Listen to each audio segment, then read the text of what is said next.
How y'all doing? Thank God. I'd like to thank God thank my coaches, my family, my friends, my teammates. Thank the whole school, the whole staff, my coaches, everybody. But for the next 4 years, I'll be a champion for the rest of the year.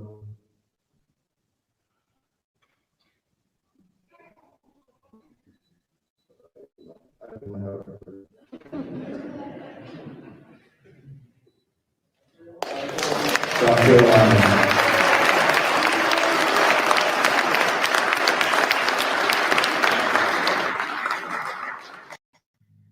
And what's up? Welcome in GC Live National Signing Day edition of the show.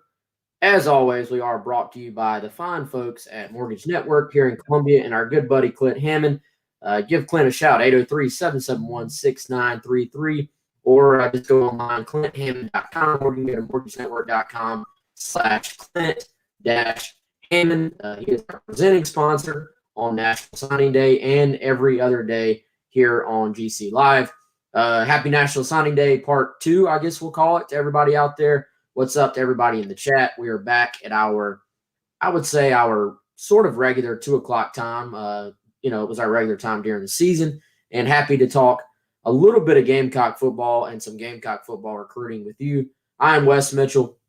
He is Chris Clark. Thanks for joining us. If you're watching live, then as of right now, South Carolina has officially landed a commitment from Ladarian Craig, has landed a commitment from JUCO four-star linebacker Bam Scott. They have actually already announced that signing as well. So South Carolina signs the addition of Bam Scott, and then they've also announced the signing of TJ Sanders, the Marion High School defensive lineman. By the time you hear this, if you're listening on the podcast, then the rest of the class may be complete. But just sort of formalities there. Ladarian Craig will get in his stuff, and then obviously Colby Fields, you can see video on Gamecock Central of him actually signing his paper. South Carolina hasn't quite announced it yet. And then Chris, actually, if you're watching live, in about 30 minutes, Juwan Gaston, the defensive back from Alabama, will be deciding between Auburn and South Carolina. But no real expectation there for the South Carolina Gamecocks to land him. So I think we timed this pretty well at 2 o'clock because for the most part, I think we now sort of know, at least as far as today goes, what this class is going to look like. Yeah. I'm hesitant to say that it's finally over, that the class is finished, because somehow there's going to be like 10 people appear like this fall or something and count for it or whatever it may be. But no, in all seriousness, it looks like for the most part, this thing's finished out, and South Carolina is going to have an extra scholarship to play with down the road, post spring, whenever it may be. They can always pocket it and just figure that out later. But it's been a very unique class, Wes. I mean, unique circumstances, obviously. We didn't cover any summer camps last year. There was no contact period. There was no spring evaluation period. Not a lot of drama down the stretch, a coaching change, COVID. There are a lot of different things. And so you look at this class, and it was built with, 4 guys from the previous roster that counted, 7 transfers, and then 13 guys from, the JUCO and high school ranks that were sort of a part of the class that were recruited guys by the staff that were not transfers. So it's been a really, really unique class.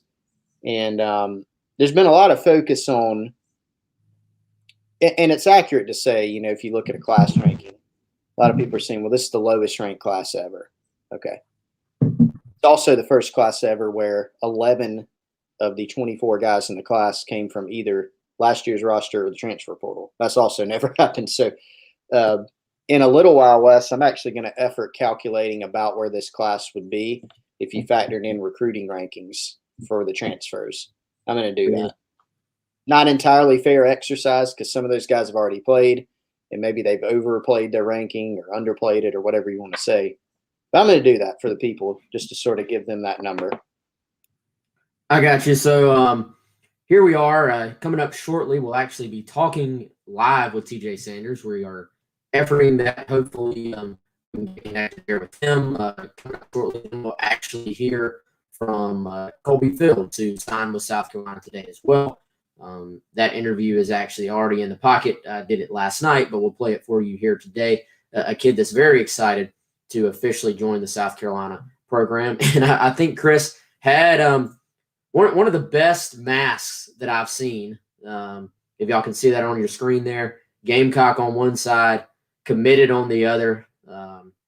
Definitely one of the better masks I've seen. So congrats to Colby. We'll hear from him a little bit later on. But Chris, we'll get into details in a little bit because we're going to catch up with TJ actually in about 3 minutes. But real quick, just your thoughts on the haul today, adding, big picture. We'll go into details later. We'll pull up some film. Ladarian Craig, 3-star defensive back from Alabama, kid that's from Mobile, Baker High, and then they go into Dodge City Community College there in Kansas and land a 4-star linebacker with an excellent linebacker name. If anything, bringing in some Debos and some Bams at linebacker has got to be a recipe for success. So your quick thoughts on the day so far as far as the additional guys on this commitment list. Yeah, I mean, big picture standpoint, really we're only tracking 3 guys, the guys you mentioned with Bam and Ladarian Craig and Juwan Gaston, who, again, we don't anticipate going South Carolina's way. So to get to those 3 was positive. We knew that South Carolina needed help from a numbers standpoint, a talent standpoint, at linebacker and at defensive back. So to land those 2 guys that have some athleticism, that have some upside, that were guys that South Carolina wanted down the stretch, certainly a positive to be able to sort of fill out the class. Yep, and like I said, we're efforting getting TJ on now. And Chris, I think just from a need perspective, that's kind of the direction South Carolina had to go. And you look there are some other positions. Maybe they're in a spot where if they pushed, maybe you could have landed a Jordan Mosley, for example. But I think they had already added some guys at wide receiver. Particularly, you look at the transfers, you look at EJ Jenkins, coming in, stuff like that. And they really, I think, had to boil this down to what are the biggest needs. And I think DB, not just from a standpoint of somebody that can help you, but from a standpoint of even just numbers, getting the room full again, was a huge thing. So I think that was important here. And then, we talked before, actually after the early signing period, we talked about linebacker.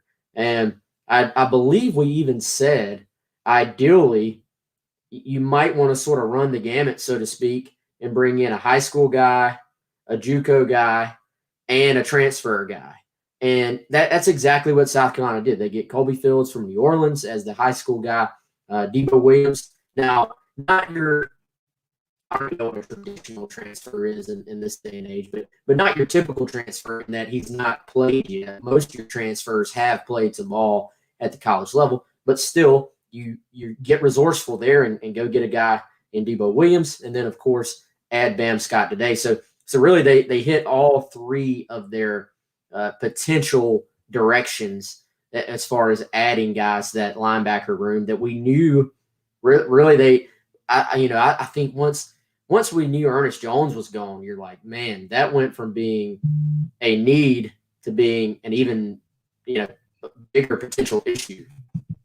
Yeah. I mean, a huge need there. And, I think I was saying this earlier on the guys with 107.5. I just hopped off with Jay and Pearson before this show, Wes, and was telling them that, the positive for South Carolina at linebacker is it could have been worse from a numbers standpoint if you would have lost – Sherrod Green and Damani Staley, guys that have at least played a lot for South Carolina. If those guys have dropped off the roster for whatever reason, they did elect to come back. And so that gives you some guys that have played more. You got some other guys on the roster that have, limited experience to a little bit more experience, but they had to bring in some guys to bolster the depth or maybe even, quite frankly, some guys that could come in and win a starting job at a position.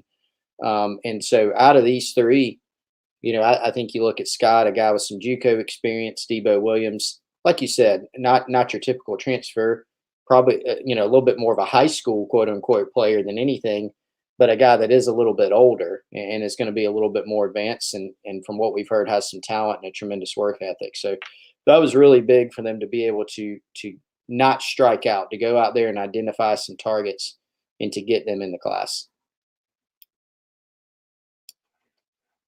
Yeah, we are struggling today. All right, lots going on. Apparently, my internet's bad today, man. I don't know. It looks good on my end. I'm plugged in, but I'm not going to throw a certain company under the bus again.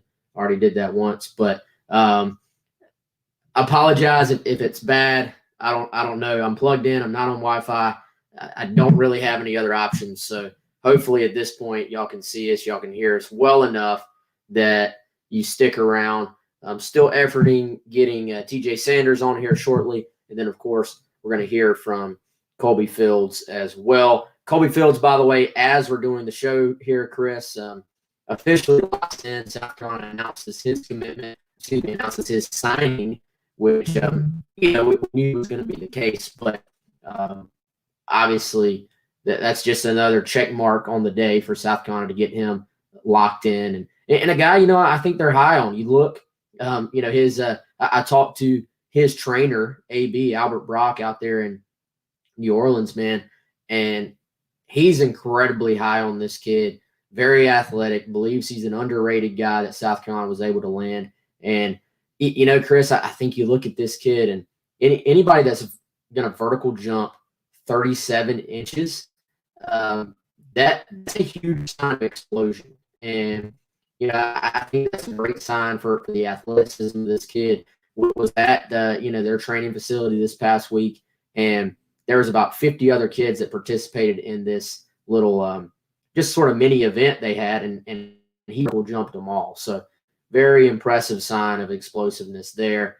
And speaking of explosiveness, we're going to go out now.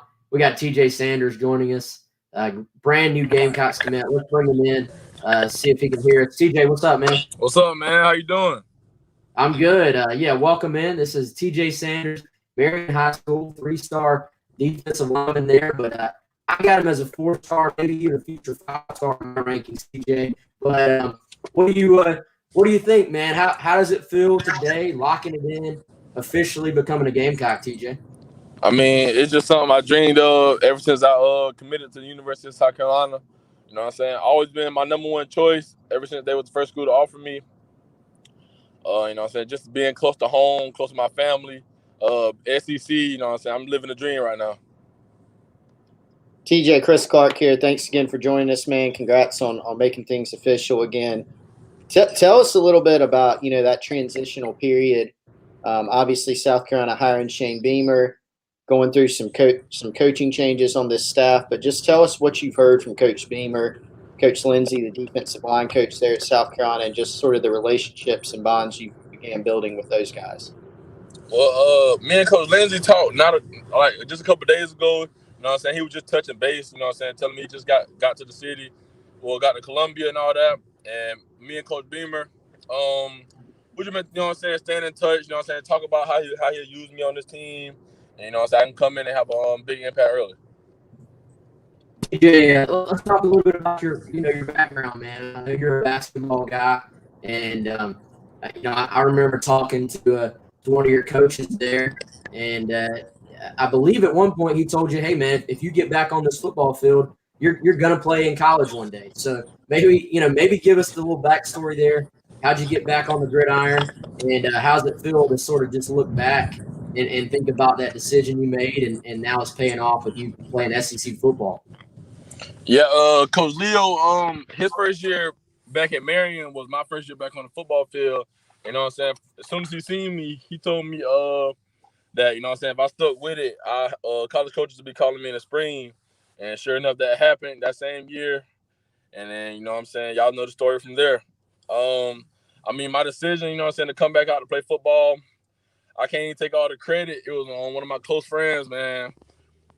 He got me to come back out there, come help the team any way I can. And you know what I'm saying, our senior year, we went to state championship. TJ, tell us about your game. Obviously, one thing we've noticed is, you take that basketball background, being light on your feet as a defensive lineman, but how have you seen your game grow from, when you first stepped on the field till this past season, and what are you going to try to improve on, as you get into college, get into the weight program, hit the field? I think, one of the biggest takeaways like that I've learned, throughout the years was like, reading the offense, learning their schemes, learning what they like to do, seeing the pulling guards ahead of time, just being prepared, like being a student of the game. That was one of the biggest things I was trying to work on coming into my senior year, and seeing more things more clearly, like I do on the basketball court. TJ, I've been watching some of your film, man. You play some offense. They really move you all around, man. Are you thinking about maybe talking to those offensive guys and making a play to get football a little bit once you get here? Can you repeat that? My bad. I lost you for a second. No, I got you, man. So obviously, you're a guy who's being recruited to play defense, but we look at your film and they move you all around, man. I see some wildcats, some direct snap stuff. What's the possibilities of you maybe bargaining for some offense at South Carolina? I mean, if I get a chance, play a little offense at college, it'll be a dream come true. I'm one of the guys who like to score the ball, like to score. So, now that I play defense, I got to stop the other team, but it would be nice to play a little offense once I get there. What are your immediate goals for when you get to South Carolina, from a short-term standpoint and then long-term? Maybe what are you trying to accomplish year one, and then by the time you leave South Carolina, what do you hope to achieve, whether it's on or off the field? Year one, I'm definitely trying to come in, make a big impact. I want my name to be known all across the college football stage, man. I want everybody to know when they play South Carolina, they got to go against me on that front D line. And long term, TJ, sorry, go ahead, man. And long term, the ultimate goal is to make it to the NFL. And TJ, final thing here, man. What's the next step? What do you think you're going to have to do to get yourself ready for college ball? What are you going to be doing the next couple months to prepare yourself, man? One of the main things I'm working on right now is getting faster. Setting the edge, getting faster, getting stronger. Just studying the game, getting better any way I can. Awesome, man. Well, TJ, we appreciate you taking the time today. Obviously, you've worked really hard for the moment, man. So congrats and enjoy your day, man. And we'll be watching you, okay, man? All right, bet. All right, that's TJ Sanders, Gamecock signing, making it official today, throwing his furs up there. And Chris, I have no idea what's going on with my connection, man. So everything still looks good on my end. On everybody else's end, I don't know what the issue is. I don't know. Chris may have to carry the show the rest of the way, but I don't know what's going on, man. No, you're good, man. You are sort of in and out a little bit, but in a little while, obviously, we got the interview that you have pre-recorded with Colby Fields, new Gamecocks. I was going to say commit, but signee today. You have a question from earlier. I'm going to pop up here from Greg S., loyal listener, loyal super chatter. Appreciate you, Greg. Hope you're still on, man. If not, come back and we will be able to answer your question here. Do y'all think Scott fits as a true backer, or can he make a run at Spur? Wes, you may disagree. I have a feeling you won't.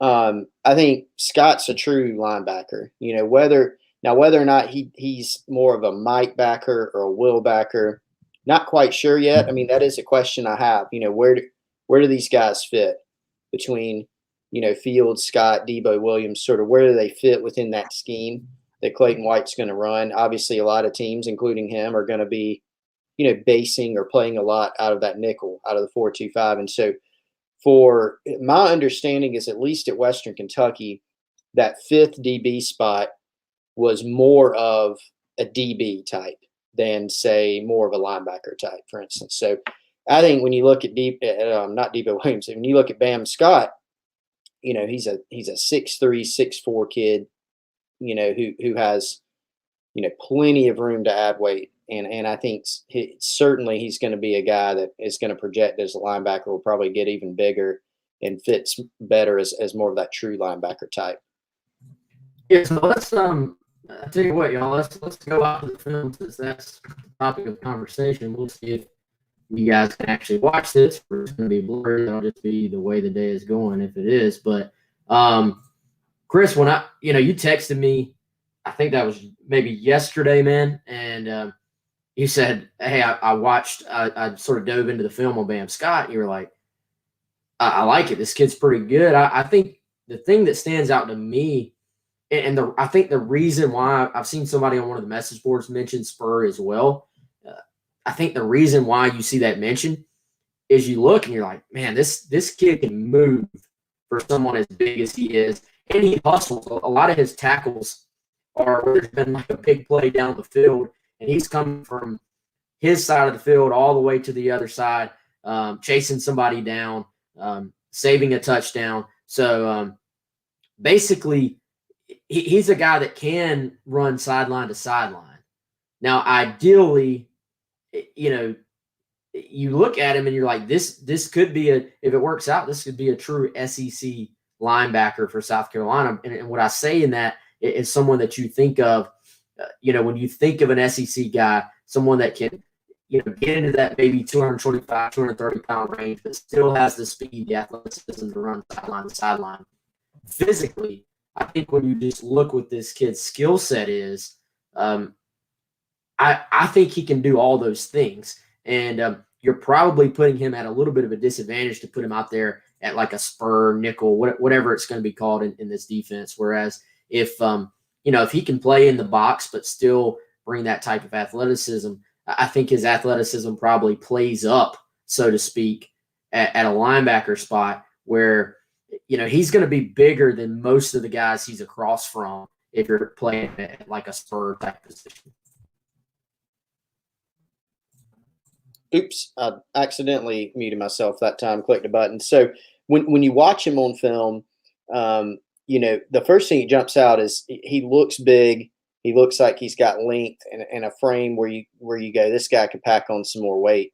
The thing that stood out to me was the coverage ability and the coverage upside. So I think what you worry about with a linebacker, with the way the game has changed and the need to be able to, you got to be able to stick your face in there and take on pulling linemen and stop the run. But you have got to be able to get out into space and cover these tight ends and these running backs, even these receivers in the slot sometimes that are just really, really talented. And look, South Carolina, every year, they're going to play some of the best in the country at those positions. So Scott, as you see him coming off here, he's got some twitch on the edge if he's rushing off the edge, or he's got some blitz potential. But Wes, he can also move in zone coverage. He can turn and run with guys in man-to-man coverage. Now, is it going to be a step up from what he's playing here and what he plays in the SEC? Sure. But you look at him and you do see a guy that has some twitchiness and some speed, and is going to be able to athletically hold up when he's asked to move around in zone or to go cover, say a tight end in man coverage. The last thing that you want to do, these offensive coordinators South Carolina play against, they're going to be constantly looking for mismatches. And so what you don't want to have is guys out there that can be exploited in that fashion. And so that is athleticism. And Bam Scott definitely has that. Well, man, you look at that film, and like I said, we just saw one of those plays where he chases a guy down 40 yards downfield. I think this is one of those kids, frankly, where – and he's been open about talking about this. I generally steer away, if I can, from sort of the academic conversation because you're getting more into a kid's personal life than I really care to get. But he's been open in interviews in the past about how there was a question about when he would be able to enroll, about when he would be officially qualified.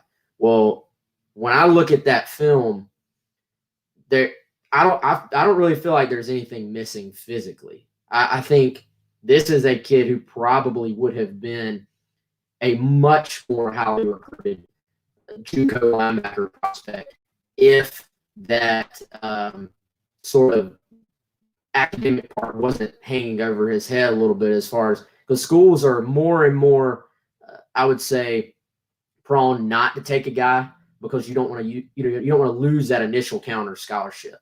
Now, you can take this two ways. You can say, well, South Carolina can't afford to possibly, they're in the same boat. They can't afford to possibly waste an initial scholarship on a guy who doesn't get in.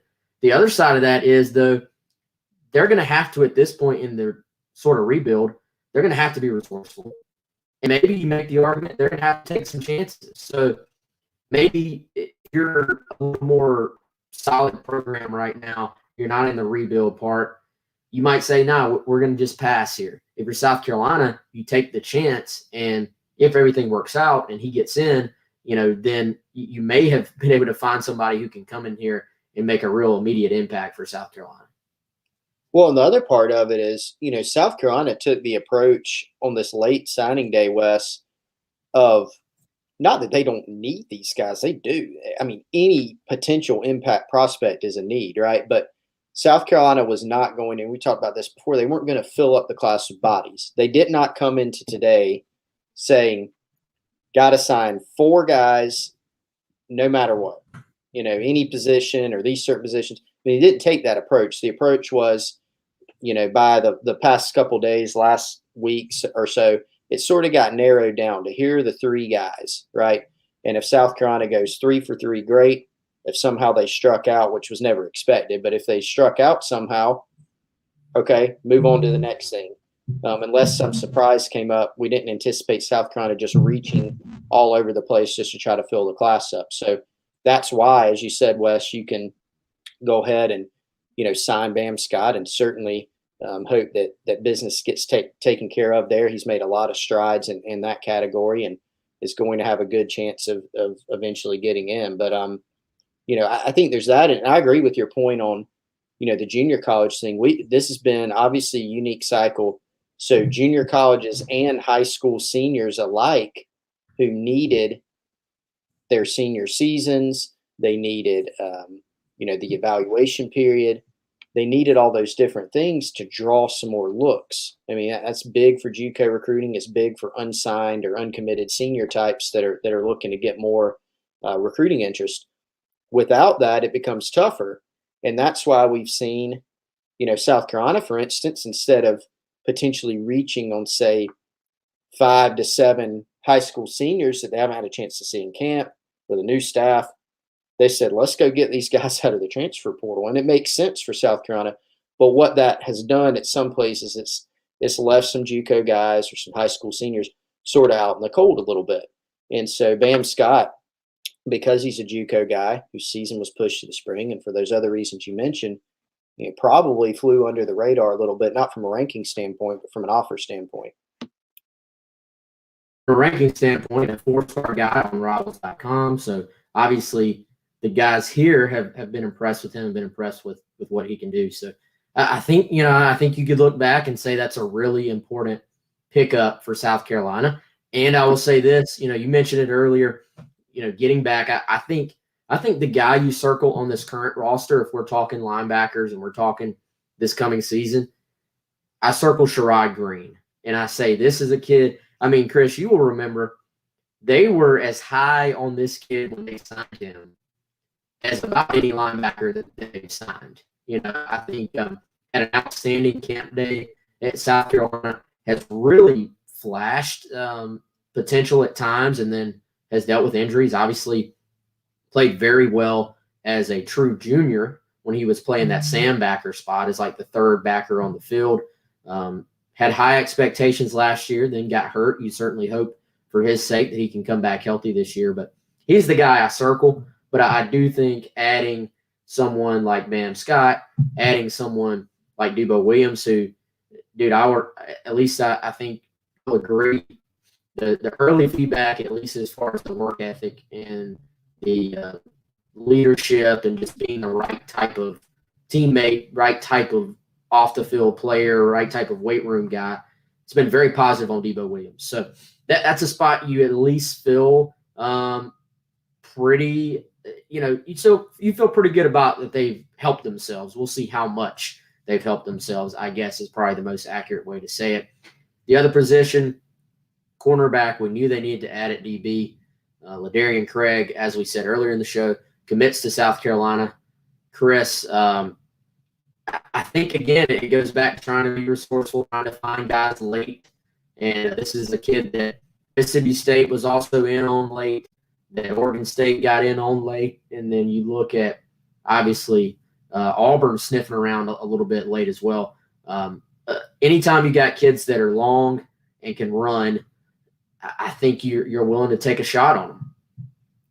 Yeah, and that was another one. Again, you look at the fact that coaches have not been able to see some of these senior kids in camp ever, have not been able to travel out to their practices or their games. So really you're just going off of film, you're going off what you hear from schools. And sometimes if you're a college, maybe you don't really trust that, right? And so that can lead to you just having to, the schools that do trust their eyes, maybe you can make a good evaluation on a kid. And so Craig's someone that, a similar component to Bam Scott. There was an academic component here in that if you look back to last February, he had an offer from Southern Miss. He had some junior college options. There was a little bit of a question of what type of track he was on. To his credit, worked really hard, got in a good position. Then he started picking up some other offers. South Carolina was first into January, I think January 25th, offered him. Then Mississippi State, Oregon State, Auburn, sniffed around as late as last night. And from what I heard, Wes, the feedback that Auburn got was that it was too late. He was locked in to South Carolina, planned on signing with South Carolina today, and so that's what happened. But a kid with some length, some man-to-man coverage ability, a kid that can run. And so as he continues to develop technically, I think he's got potential and a nice upside. No doubt. All right, so let's talk a little bit about Colby Fields. Again, I talked to Colby last night. Really big fan of this kid, man. He's been through a lot and has worked really hard to get where he is. As y'all see on the interview here, he's and several of these kids are in the same boat. But that when he gets to South Carolina, when he gets to Columbia as a South Carolina football player, that will be the first time that he's ever stepped foot in the football ops facility. That would be the first time he's ever stepped foot on the South Carolina campus. And, he said essentially, I'm just excited to sort of get out of New Orleans area and have a fresh start. And, is excited because of the fact that he's signing a pandemic like all these kids are and has never been to campus. And I think he's one of those kids that comes with a little bit of a chip on his shoulder.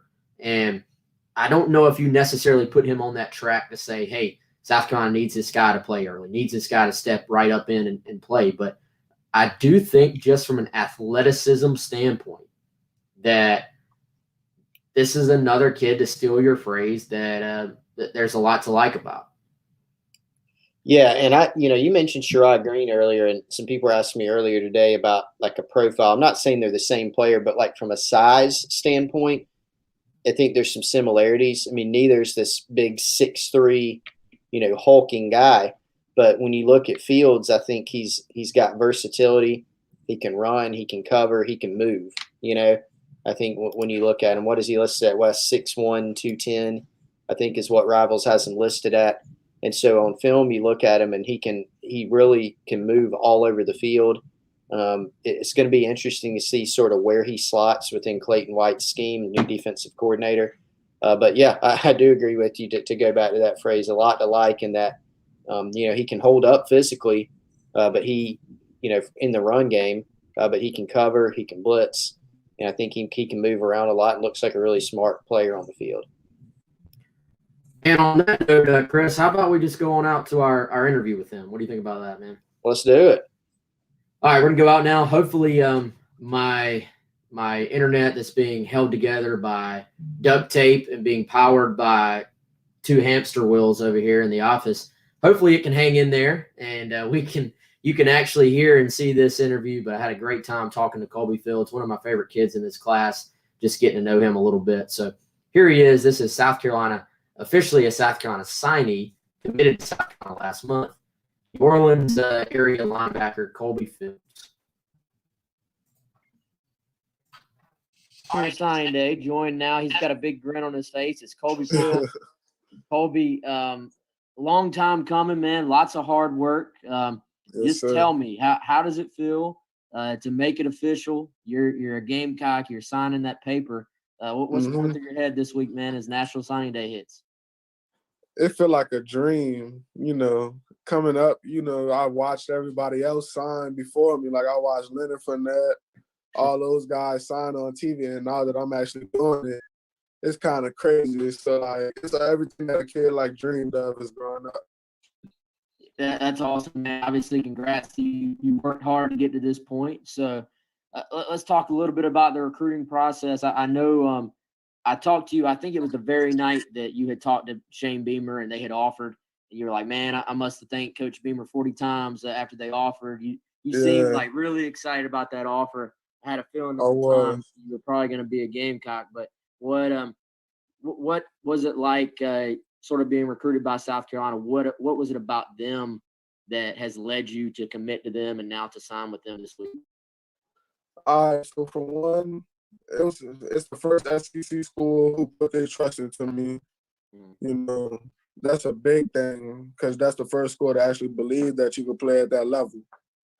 And then on top of that, I've been in contacts with them like months before they offered me, but they was waiting on a decision maker there. And like they kept their word. They was waiting on a head coach. They got a head coach and they kept in contact with me. And then boom, when Coach Beamer had finally got they announced that he was the head coach, I got the phone call from him. And, that's what kind of triggered it all. Like, they're not lying to me. They for real about what they want to do. And, that's what led to it. So I guess you've talked to Coach Beamer, obviously. Who are some other coaches on that staff? Who are you sort of, certainly after you've gotten committed and you've been talking about, getting ready to get down this way, man? Who are the coaches you've sort of been talking to in the meantime and building those relationships with for when you get here? I've been talking to the D coordinator, Coach White, the Clayton White that just got there. Him, I talked to Coach Mike P., Coach Limbo. I talk to him every day. Coach Beamer, talk to him every day too. So those are the guys I kind of been talking to every day, keep in contact with, getting to know each other better every day. So that's what I'm keeping in contact with. What have those conversations been like, or maybe even been about since? I mean, you've been committed now for a little while, so they're not having to like convince you right now. But what type of things do y'all talk about, man? No, we sometimes just talk about what I do, throughout the day. And some family, like if I got something to talk about, we'll talk about it. They'll call me, holler at me, just to check up on me, stuff like that. We talk about, the stuff that I'll do once I get up there, all types of stuff. Okay, I got you. Now, Coach Limbo, he was at Memphis. Did you know him when you were committed to them? Did you talk to him at all back then, or not really? I didn't really talk to him, but I knew that he was on the staff because I met him before. Okay. So when he had got to South Carolina, he wasn't, too hard to recruit me because he had just came from Memphis, which was a real respect thing, and I respected that completely. So, ever since, I committed and stuff, we've been full-fledged talking every day. Okay, I got you, man. So let's talk about the future, your future at South Carolina. What has Coach White been talking about, how you fit into this scheme? I mean, we're all excited to sort of see what this scheme looks like, but how does your skill set fit in? If you take what you do well and then what Coach White wants to do in a general sense, how do you think it will fit in there? What's the plan? He told me I was going to play the Sam and the Will position. He could see me playing that, Sam and Will.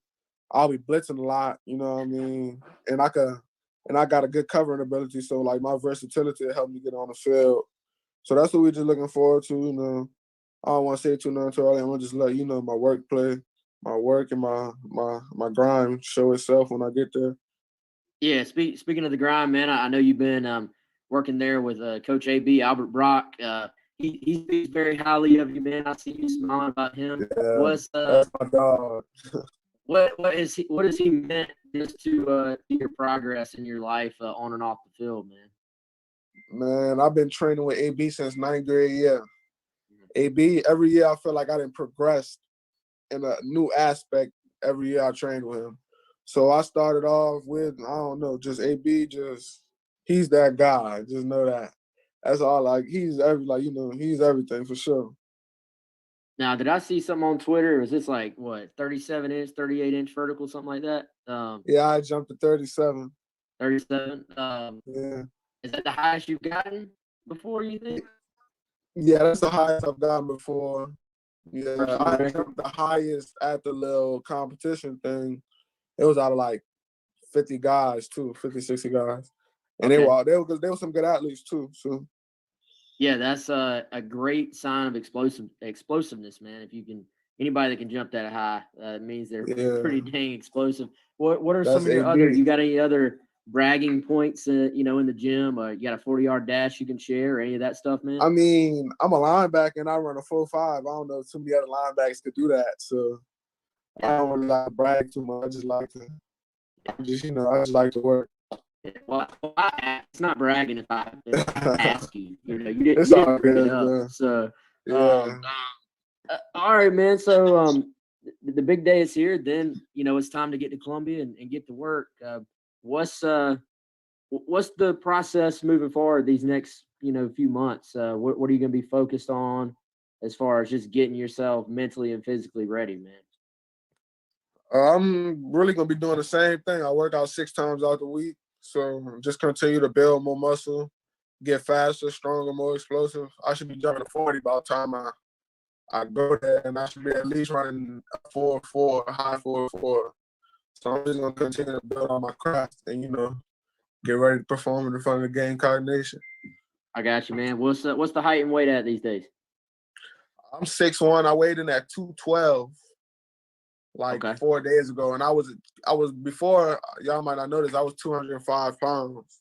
So I've been putting on pounds like crazy, and it's only been a month and a half that I've been working out. So okay, you got a goal weight? You got a goal for your weight? Yeah, I won't go up there at 217 because I know they're gonna put weight on me, but I don't think they say they look at me at 220, the 220 guy.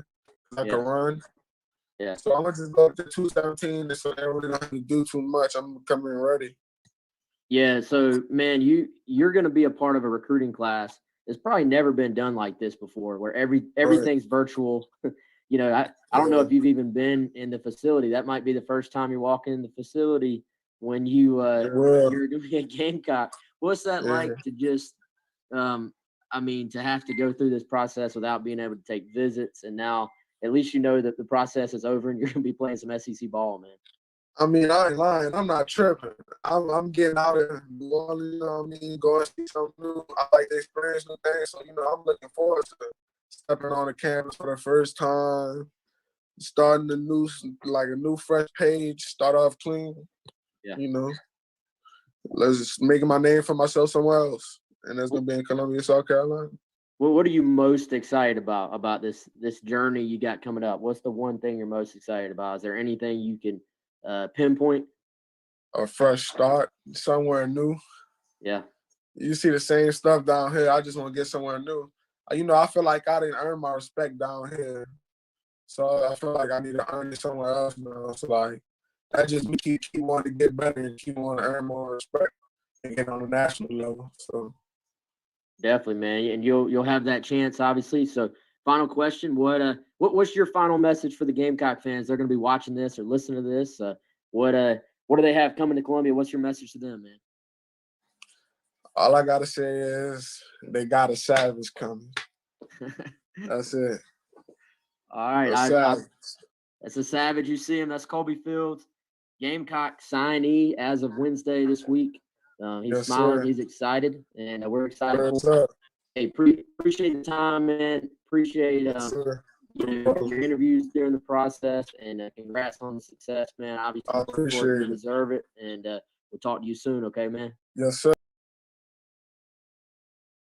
All right, and I am back on, and we are bringing Wesley back in as well, who has joined us via a different method because his internet is, technical term, completely jacked. So yes, Wes, can you hear me and see me now? I can hear you. I can also see you. So yeah, good interview there with Colby Fields. Hopefully everybody, I could generally hear and see it pretty well, so hopefully everybody else did there as well. Interesting kid, obviously not a braggy type, as you saw, but obviously confident in his abilities as a linebacker, his speed metrics, all those different kinds of things, and definitely really excited to be a South Carolina Gamecock. Yeah, he not a braggy kid unless you sort of force him to talk about himself a little bit.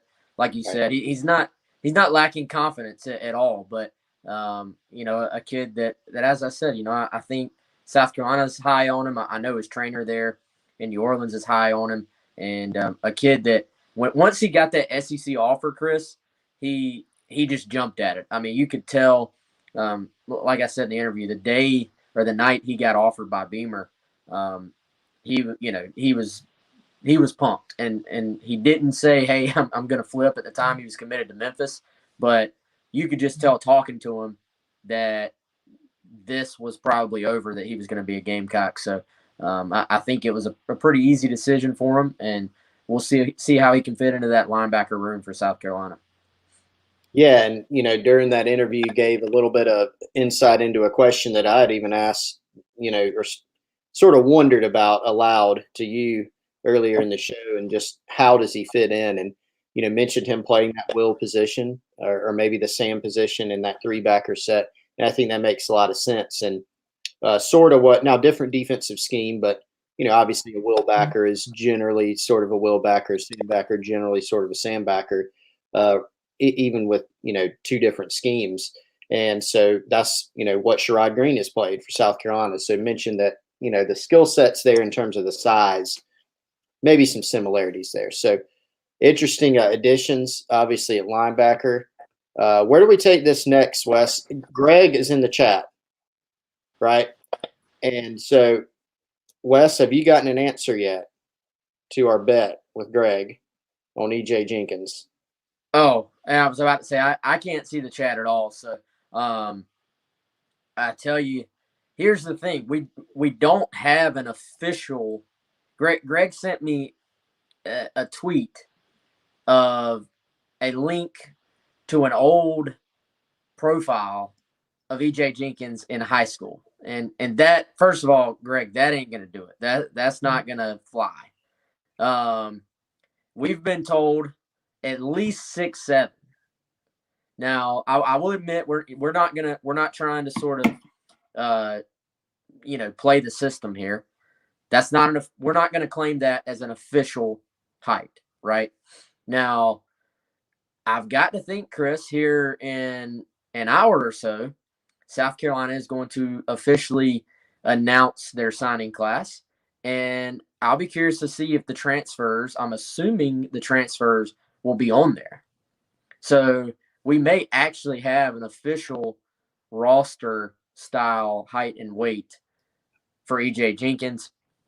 My prediction is that it is 6'7" or 6'8", and between 235 and 240 pounds, based on what we've heard. I agree. I think that'll be it. And we even mentioned, an older St. Francis profile had 6'6" on it. So I can't even remember our cutoff. What was our bet? I think it was 6'7". Definitely, Greg is coming out of pocket. We win on 6'7". Okay. Yes. All right. Yeah. Yes. I feel good about it. I feel good about it. Yeah, I think 6'5" is in the middle. Like, nobody wins. I can't remember what 6'6" was, but 6'7" or 6'8", we're definitely taking the dub here. I got a feeling you're going to go there, and we've we've heard that the kid looks really good athletically. That he's somebody who can help this football team. So we'll certainly see if that's the case. No doubt. And Greg already saying he's not using that as confirmation. So I assume maybe at this point the only confirmation is going to have to be like, I don't know what he'll believe. Maybe now we'll say, sometimes those bios, it can be a little bit fudged. But even if South Carolina goes at 6'8", I think 6'7" is a fair estimate. So I don't know if somebody's literally going to have to send a picture or something of him standing against a ruler or something, but I don't know. We'll make our best efforts on that. Greg, you got to admit, if South Carolina says 6'8", then he's not 6'4". Like, can we agree on that? Right. I think the initial message in the chat for Greg was that he's 6'4". So they ain't fibbing. I'm a short guy. I might fib about that I'm an inch taller than I actually am. but nobody in an official roster is saying a guy is 4 inches taller than he actually is. Yeah, that would be noticeable, I think. So, all right. Yeah. So back to signing day for a little bit. Sorry, I got distracted. Greg distracted me in the chat for a minute. But yeah, so back to signing day. Cover the new additions, right? I mean, TJ Sanders we had on earlier. Good chat with him. Colby Fields, obviously. So those are sort of the committed guys, that South Carolina got officially into paper and announced today. And then beyond that, the 2 additions that were expected in Ladarian Craig at DB, Bam Scott at linebacker. And then, while Wes, we were playing the Colby Fields interview, I believe it was, Juwan Gaston, as expected, officially announces for Auburn. And so really where that leaves it, is South Carolina has the 1 spot to play with. Don't anticipate, anything else coming up today, unless it's just something completely out of left field. We don't anticipate any surprises. And so South Carolina now can just sort of carry that over and have that scholarship in the pocket if something comes up after spring ball or anywhere in between. Yeah, man. And if you're watching us live and not listening to us later on, you'll get to hear from Shane Beamer in a little over an hour at 4 o'clock. And that'll be interesting to hear his take on these guys. I do want to go back to a couple of things. First of all, a question I saw earlier that we didn't hit, Chris. And it's actually it's a great question because we don't have an actual solid answer yet, but it's worth discussing. Somebody asked, how will these guys be classified? A lot of the transfers, and I think there's first of all there's one of 2 ways South Carolina could classify them. It could be that you classify a guy for sort of his like traditional classification, but then sort of like when a guy gets a 6-year added. Let's say somebody, Amarian Brown, who actually. Let's go with an easier one. If a guy just in general would have been coming in as like a senior grad transfer, then right now he actually would be coming in with 2 years of eligibility left because he would have been a junior last year, right? And if you were a junior last year, you're still a junior this year. So that would be the case. It's like Jordan Strong there at Georgia State. He played football as a junior this past year. He'd still be a junior this year. So if you're South Carolina or other schools, do you list him as a senior this year, but then list him as a senior again next year if he comes back? Or do you list him as a junior? I don't know. Really, the real question, though, is how much eligibility do they have left? And in the case of a Jordan Strong, you can say definitively that he has 2 years left of eligibility. Now, the real question I have would be in the case of somebody like Bam Scott, junior college kid. We assume he will be playing for his team this spring, that he's not going to sit out or anything like that. And his clock has already started, obviously. His eligibility clock has started. So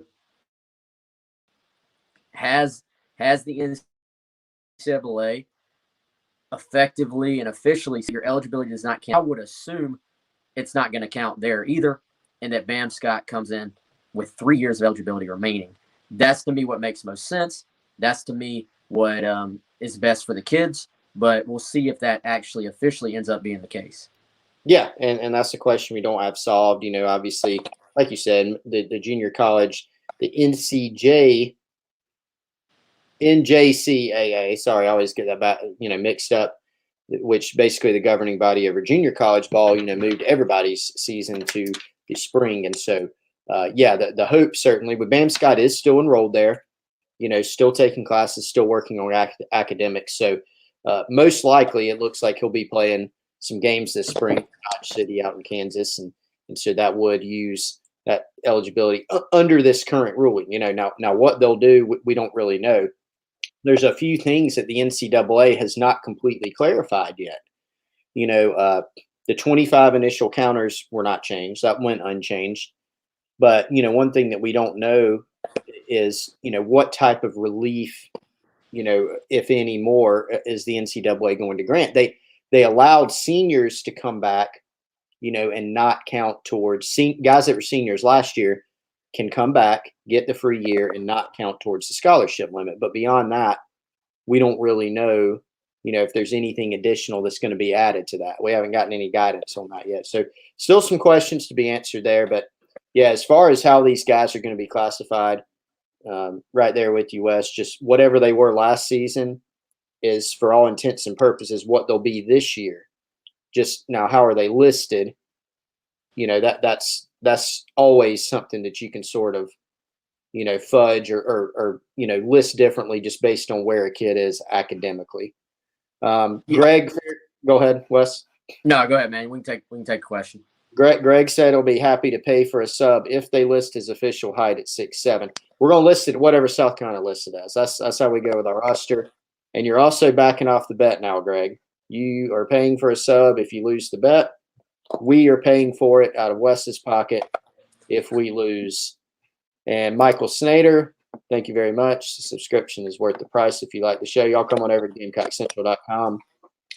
Check us out. Promo code Wes still good for, what should we do, 50% off the annual? Promo code Gamecocks on GamecockCentral.com. Come check us out. And I think you will very much like it. And Greg does have a good question. Do they take into account the transfer portal when calculating the rankings? I don't think so. Answer is no. So that's what, point we were making early is a lot of people are saying, for instance, I looked at South Carolina's class ranking earlier on rivals.com. It was 78th at that particular moment. And so you could look at it, say 78th. Oh my gosh, it's horrible, this and that. South Carolina recruits number 75 or lower, or even in that ballpark for 4 or 5 years, things are probably not going to go well, right? But, just to use rivals calculations, how they calculate sort of a class ranking, it's the top 20 guys in a class. And so they don't even have that number of countable guys. They have 13 that even count towards the point rankings. And so it's very, very difficult to get that metric. 7 transfers, 4 guys from the last roster, total of 11, and then you got 13 that even count towards the rankings. So it's really hard to sort of make hay in terms of rankings. And now, will rivals come up with something in the future to address that? That's possible, but South Carolina is not going to have 7 guys from the transfer portal each year, Wes.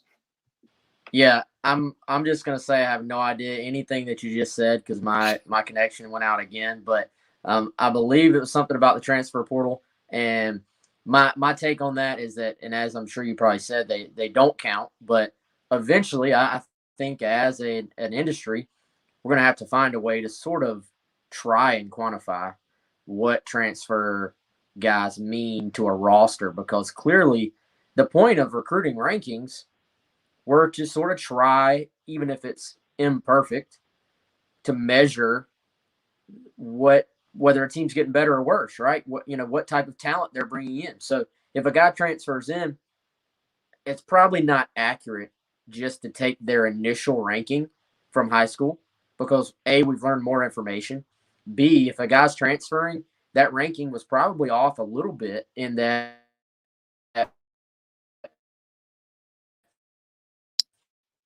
And I think we lost Wes again, y'all. He is definitely way behind, if not totally frozen. So we'll see if we can effort getting him back. I'm not sure if we will get him back. Yeah, there he goes. I'm going to take Wes off for a minute because he's so far behind that it's like out in the it's like Interstellar, if y'all ever seen that, when he gets shot into the Tesseract or whatever that was. I think that is going to be a good time, guys, to go ahead and end the show. Hopefully Wes does not object, but if he does, I will not find out for another hour or so because it's taking so long for him to catch up on his connection. So appreciate everybody hanging with us. Sorry about the tech issues on the show. No idea what was going on there. Typically got a lot better connection, but we're going to go ahead and end things right there. This has been your late signing day special here on GC Live. Thanks once again to Clint Hammond of Mortgage Network for sponsoring the show. Make sure you check him out, mortgagenetwork.com/Clint-Hammond, 803-771-6933. Great time to refinance, looking at buying a home, make sure you call Clint Mortgage Network. He is outstanding, done a great job for Wes and several others that we've heard from on the show. So thanks again. Make sure you're tuning in to GamecockCentral.com. The plan for now, still on Monday, Wednesday, Friday. So we will probably see you guys once again on Friday. Bear with us as we continue, hammering out a more regular schedule. So thanks again for joining us. We'll see you guys next time.